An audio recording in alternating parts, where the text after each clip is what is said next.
क्या तुम बता सकते हो कि पिछले जन्म में तुम्हारे किस रिश्तेदार ने तुम्हारे लिए कितना विलाप किया था? नहीं केशव, ये मैं कैसे बता सकता हूं? मुझे तो ये तक याद नहीं कि वो कौन थे। बस जिस तरह तुम अपने पिछले जन्म को भूल गए हो, उसी तरह तुम अपने इस जन्म को भी भूल जाओगे। इस जन्म के रिश्तों का अर्थ तुम्हारे आने वाले जन्म में कुछ भी नहीं रह जाएगा। आज अभिमन्यु को तुम अपना पुत्र समझ रहे हो सकता है पिछले जन्म में वो तुम्हारा पिता रहा हो, या आने वाले जन्म में तुम्हारा महाशत्रु बन जाए। आज तुम जिनको अपना रिश्तेदार समझ रहे हो, जिन्हें आदरणीय समझ रहे हो और इसी कारण उनकी हत्या करने से संकोच कर रहे हो सकता है उन्हीं में से किसी ने तुम्हारे किसी पिछले जन्म में तुम्हारी हत्या की हो। मैं तुम्हें समझा रहा हूं कि केवल शरीर मरते हैं, आत्मा नहीं मरती। इसलिए तुम शरीर का मोह त्याग दो, उनकी मृत्यु का शोक त्याग दो, परंतु तुम्हारा मन उस सत्य को मानना नहीं चाहता।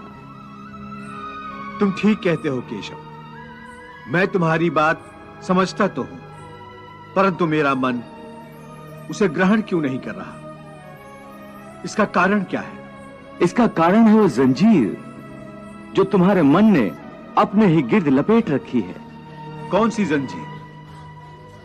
रिश्तेदारी की जंजीर, ये नातेदारी का मोह कि ये मेरा भाई है, ये मेरा मामा है, ये मेरा ससुर है, ये पितामह है।